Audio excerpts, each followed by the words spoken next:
So, welcome to the pre-season notebook for the Ginetta GT5. Obviously, if you've seen the one on Monday, you all know how this works.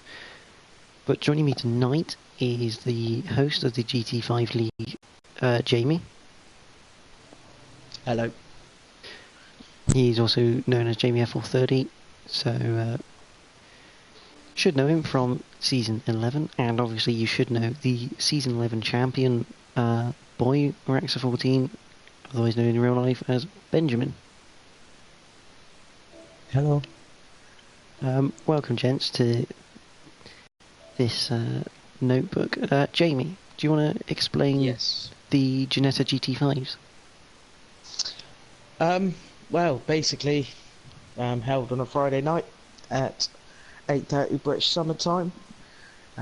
2 races, a sprint race, short 5-lap roughly race with 10-minute qualifying, around some quite iconic tracks. Followed by, after that, a slightly longer race, roughly 20 to 25 laps, with a mandatory pit stop, and the top 5 from the sprint race don't qualify. Always really close racing, tenths if not hundreds of tenths in it, along with top class drivers and overall race of winner champions who race in it. Yeah, definitely. So, yeah. Obviously, a race of, in fact, double and back-to-back race of winners is Benji here. Jamie, what made you first create the... Because it was originally the Ginetta Juniors. Yes. What made you start the league? Well, I took over from someone else who unfortunately stopped. However, I've adapted it to my own to try and make the racing a bit more not, you don't know what's happening from race to race, hence the top 5 can't qualify and the pit stops to throw a spice in, to give everyone a chance and, to take their first win in NXTGEN or in Ginetta's or even on the game. So it's for anyone to join, and I'm always there, listen to the drivers' feedbacks on what we can do better. So it's nearly full every week. Like I said, one of the closest leagues in racing, as I'm sure you can say from commentating. Sometimes it's 0.00 and then 2 of a second between first and second and so on. Yeah, obviously, you say first win in NXTGEN, first win on the game. This is really quite a nice entry level into sim racing. In a way, it's a really good way of honing the skills, ready to go on to maybe like the GT3 League. Yeah, well, the GT5s are great cars because, as I said, it used to be juniors, but I've chose the GT5s because they're a lot more controllable, so everyone can play them. They've got slick tyres, and they've got more powerful engines than the juniors. Very slipstream dependent, so therefore anyone can follow someone else and keep up with them, whether that person in GT3s is normally 10 seconds quicker. So provides anyone a good challenge, easy cars to set up, not a lot to change, so it gets you an insight into that as well. It's just an entry level for those who need it, and also some of the closest racing you will do for the more experienced guys racing, with the entry levels, and the entry levels get the racemanship with the top guys, so everyone's equal in this. Yeah, so moving on from that, obviously looking at the calendar for this season, a lot of changes have been made to the calendar. Yeah, as I said, these cars are very slipstream powered. You can be 2 seconds back on a straight, 1 lap, and be battling for first on the next. So the tracks I've chosen are quite slipstream dependent tracks where anyone can have a opportunity at taking the win, because you just have to play the waiting game and be quite thoughtful of where you take the lead and so on and so forth. But we've got the classics as well, like the Brands Hatches, the Doningtons, the Monacos, which provide a bit more skill as well. So it's just a mixture of both, really. So the drivers don't get bored with one specific track. Yeah, so obviously the calendar for season 12, you start off at Brands Hatch GP in a week's time. That's one of two tracks, or layouts, should I say, that has stayed on the calendar. Yeah. Then you go to Donington GP. Now, obviously, last season was Donington National. Yep. Then Le Mans Bugatti comes in. See, was dropped because of obviously time during the season and unfortunate things occurring. A few issues with that. Yep. Dubai International. Am I right in thinking it's probably the first time the Ginettas have gone in since that I've area? hosted it, definitely. And obviously, with the night race as well, it throws up a few different scenarios of racing, which you might occur in GT3s and other things. So it's quite a good stepping stone, that one. Then you go to Monaco. Now that, in my opinion, is just going to be absolute chaotic. You say that, we done it, I can't remember if it was last season or the season before. And it was the season before. It was the season before. It is chaotic, but it also can provide, because these cars are small, you can get them wheel to wheel racing around Monaco. And because they're essentially a road car as well, the Ginettas, on a street track like that, you can really see them move in, and it's a great race around Monaco in these. There's panels everywhere. After that, you go to Alton Park International. Now, last season, I think it was the Island Circuit. Yep. So obviously just a slightly extended version. Now, Bathurst comes after the 1 week break at halfway point. Obviously, that's stayed on the calendar, being a group favourite. After last season, that was again a cracking race where slipstream's so dependent. There was, I think, it was 7 or 8 cars battling for the lead at some points, just all in a train where we're all just wheel to wheel coming down the chase. I mean, you can't do that in many cars, but in Ginettas you're doing 2-3 wide in it, and it's just great fun. Ruapuna Park, obviously you've seen that tonight in testing. In my opinion, a really good circuit. Evil on the bumps, on the curbs. Then we come back to Britain for Snetterton 300, which was put in instead of the 200 version. Yep. Then we go stateside to Watkins Glen Short. Good. That could provide some interesting racing, being a new circuit. Yep. And then Monza GP, as we've seen, to finish off the season. Now, if it's a tight championship, that could really throw in all sorts. Yeah, again, left, in my eyes, personally, one of the best till last. Monza, as everyone knows, is very fast. There's going to be potentially 16 cars all battling for the lead. 2, 3, possibly at some points if you trust the people you're racing with 4 wide. All for double points. Every point counts if it's at the end of the season. Everyone's going to be battling for that one, and everyone's going to be eager to get the best. So it could throw some decent racing, if not the best, throughout the season. Yeah, just like Next Gen guys, looking forward to this starting again. Saying it's a great series, and well done to those involved. So obviously, community is looking forward to it being such a tight league. Benji, what do you think of the calendar for the season? Do you think correct tracks? Is there any you prefer not to be in there? Well, most tracks provide pretty good racing. It's really fun.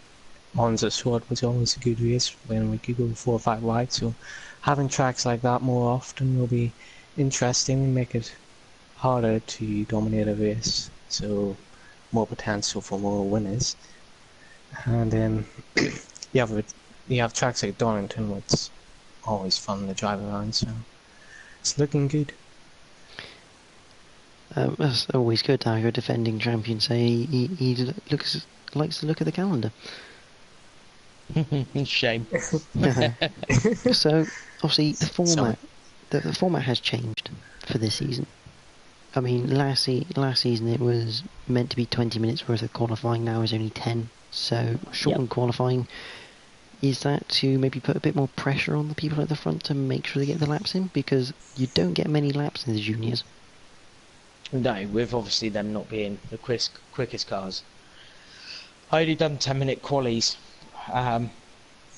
pretty much for a few laps. You know, you got your out lap, you probably got a lap to make a mistake or do whatever, then you've got a lap you've got to nail, so it puts a lot more pressure on everyone who's qualifying, and if one of the top guys has made a mistake, then they're going to have to battle through a very fast, evenly paced field. Obviously after qualifying 1 you get your sprint race, 5 to 7 laps ish. Yeah. Always a good one, the sprint, I find. People do go after it a bit more, knowing that they've got less time to make the overtakes that they need. Yeah. It's good. Sprints, I like sprints. Issue with sprints are if you've had an incident or a mistake, you know, you're normally dead and buried, because it takes especially in these, takes a long time to close up on the pack and overtake. So that's why, you know, you get a second chance in the future to regain some points. Obviously after that another 10-minute qualifying session, but the top 5 this time round do not get to qualify. Right. Now, is this to make it so that effectively the guys at the front and end of the championship who will be quick in the first race have to have a challenge going through on the second?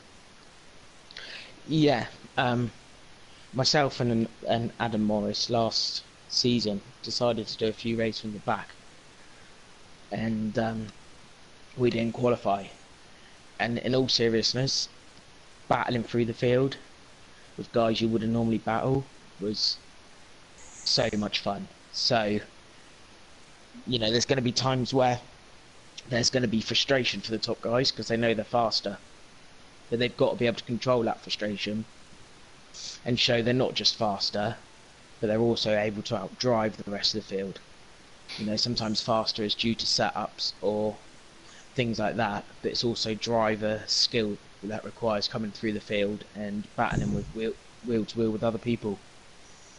Yeah, obviously keeping calm in that is a very big factor, making sure you don't lose your cool, because I guess you can't lose your cool if you're in battling for the championship. Exactly. So the feature race, another 20 to 25 laps this time, so a slightly longer feature than season 11 in essence, but with pit stops on because you've now added tyre wear. Yep, tyre wear is now a factor due to obviously with the pit stops, it makes sense to put tyre wear on. I know the Ginettas aren't very tough on their tyres, however, with setups you could put excessive amount of camber on, for example, burn your tyres right out and be quick in the corners, when now you can't just fly a car into a corner, so it you know, you overheat your tyres and they start wearing.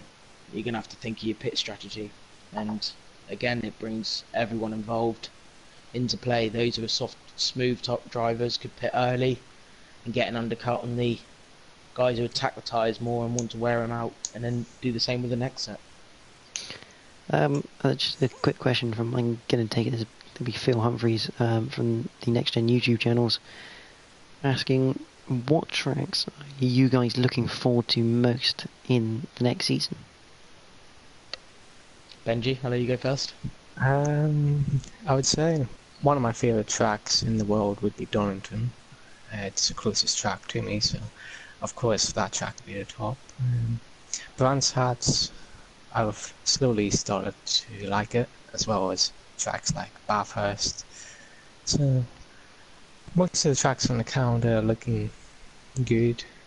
I want to do laps around. One track that I wish was still on the calendar was Long Beach, but Jamie took that out. My three top favourites.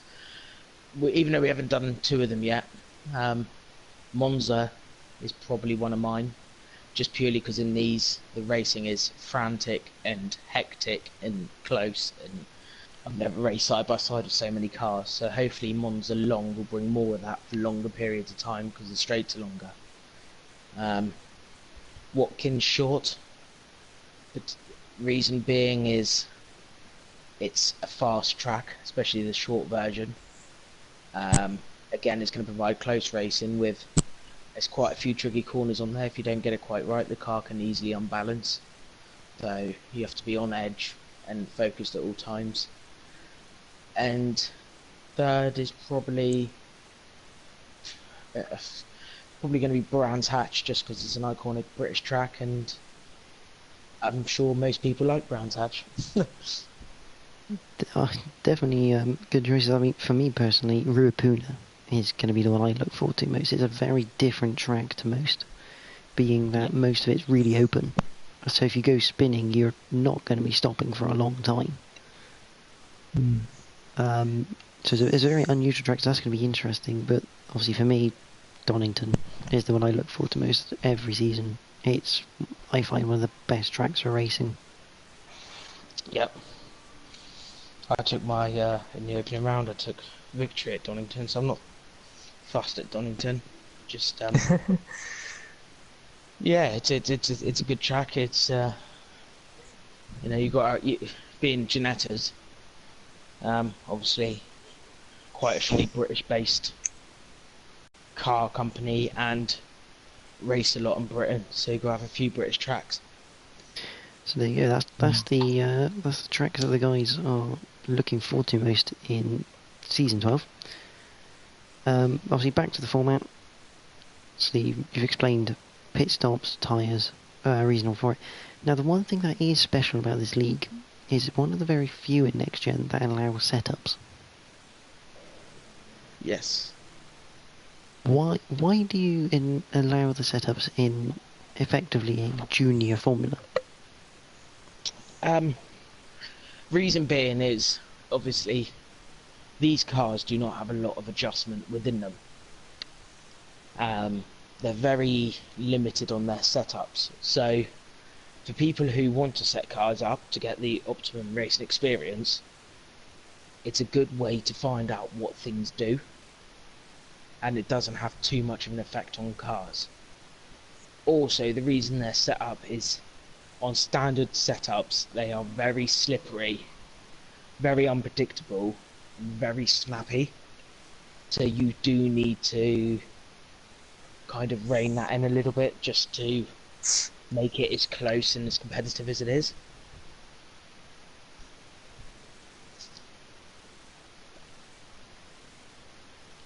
Yeah, very interested to hear that. Obviously learning what does what. I mean, I guess it will help because I think the GT3 League does have a tuned one. So obviously helping last season, as far as I was aware. So it does help towards that if you move up into that class. So see that explains what the format for the GT5. Now, a review of last season from your point of views. I mean, the racing was close. Unfortunately, in reality, two people kind of got away. Yeah. My season went downhill from. It was Hockenheim. It started a sequence of races where I end up on my roof, and due to me not having a reset button, I seemed to stay on my roof for a long time. So yeah, I had a nice. I think I was leading the championship for a little bit, and then the roof curse took over, and I slowly slipped down and missing a few races, and Benji and Adam just out driving everyone and just working well as a team. So from your point of view, Jamie, obviously obviously your season getting messed up by your roof. But generally, a review of the season. How do you think everything went? Certain drivers showed promise. There was definitely drivers that I expect to be up there more this season. As a complete championship, I think the driving's got a lot better than when I first came in. We seem to have a lot more regulars and people who are dedicated, and if there is incidents, it's normally settled between the group. It's silly little things outbreaking.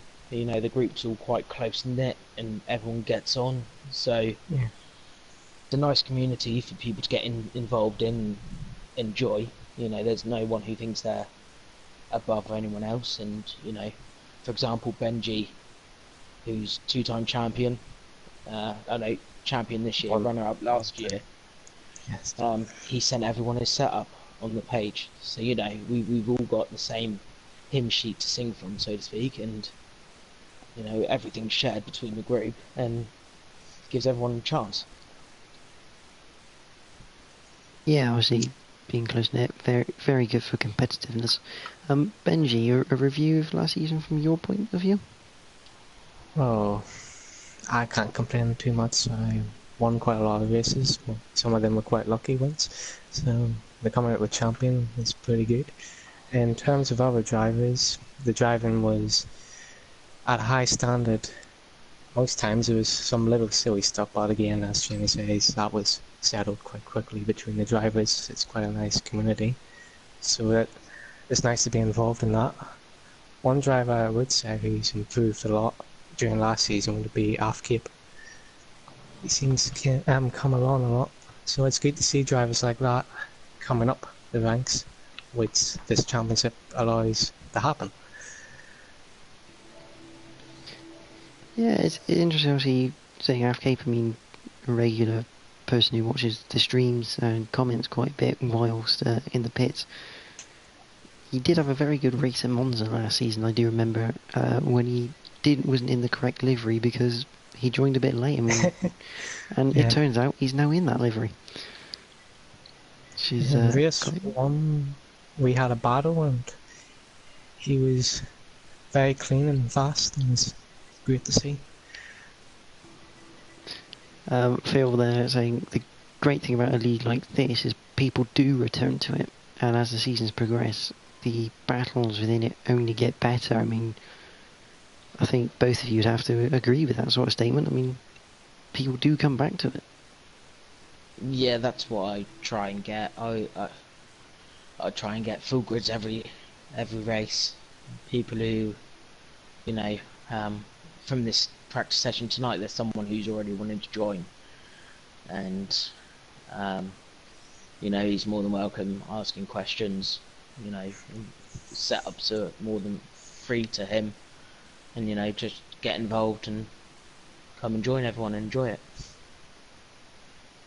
Benji, any comment on that one? Yeah, but it's great to see interest. It's what we want, and we seem to be going in the right direction. So it's good for the racing community, and Jamie's doing a great job so far. I mean, So far. would you like to potentially see this league go and have maybe a second lobby at some point in the future, like maybe in 2-3 seasons time? Depends on the interest. If the interest is there, then absolutely, it gives people another platform to develop their driving skills. I've got plans, if we get enough drivers, of potentially doing two stages almost within a Ginetta format. I don't know how it would go yet. I was thinking of doing it this season, but purely I need more drivers and more people that I know I can count on every week, and almost like we do the Monday night tour, as you do the 80s and you do the modern. there would be a similar setup around this, where potentially you would do GT5s and then potentially do GT4s, but Ginetta only. So obviously you do that step between, and then you get to, because they're the same cars again, but the racing's a bit faster. You know, you've got to think about racecraft a little bit more, less room for error, and it's just a stepping stone of people who want to come through next gen and be at the race of winners and be the champion and make a name for themselves, because as far as I understand, that's what next gen is about. It's a big community and people stepping up through and becoming a regular name within it. Definitely. I mean, obviously new drivers coming in this season. Hopefully, I mean, for example, I believe it was Dan tonight showed good promise. Hopefully, we get in the midfield battles. But obviously, something this year, or sorry, this from season 11, which was, I guess, for you guys a nice little addition, is now the streams that almost advertise on the GT5 League. Yes. I mean, how does that add to the league, having a stream of the races? Well, from the league organiser's point of view, it helps a lot because people get to see what the racing is like, how close it is, because you can say all day long, oh, it's this close, but until you actually see it or race it, you don't realise it's as close as it really is. I mean, you can have, I think the best last season was a top 10 within a second. You know, there's not many leagues out there that can boast that, and not many leagues that can boast 3/4 of the grid battling for first. You know, the stream shows everything that I've said and believe in this league.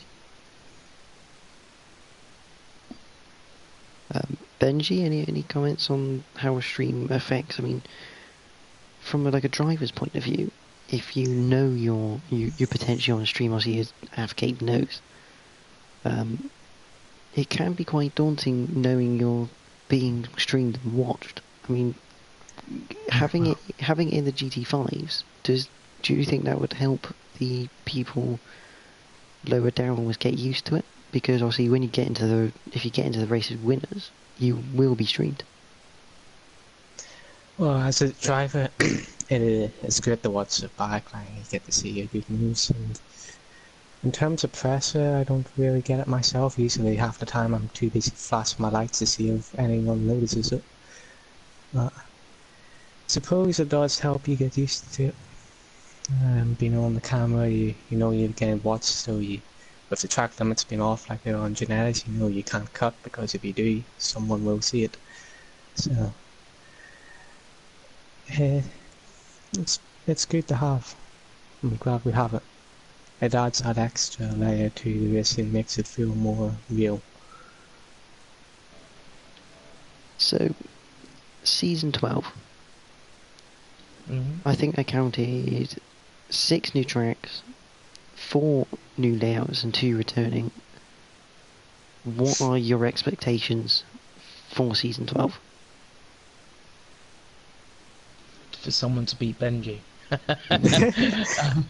Oh no.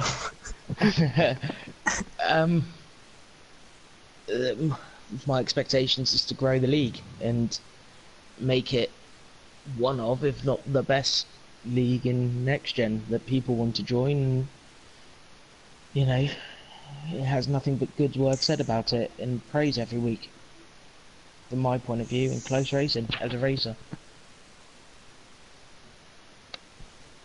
Benji, what are your expectations? Well, the goal is to win as many races as possible. And it's going to be hard. We've got a lot of fast drivers up there, so with the close tracks, well, the tracks are provide. Close racing is going to be difficult, but I will try my best to see where we end up. And let's hope the racing's good again, like it always has been. I mean, I guess one thing to look forward to this season is teams. Yes, which needs to be finalised. Now, obviously, Benji, you're teamed up with effectively your last season's nemesis, Adam Morris.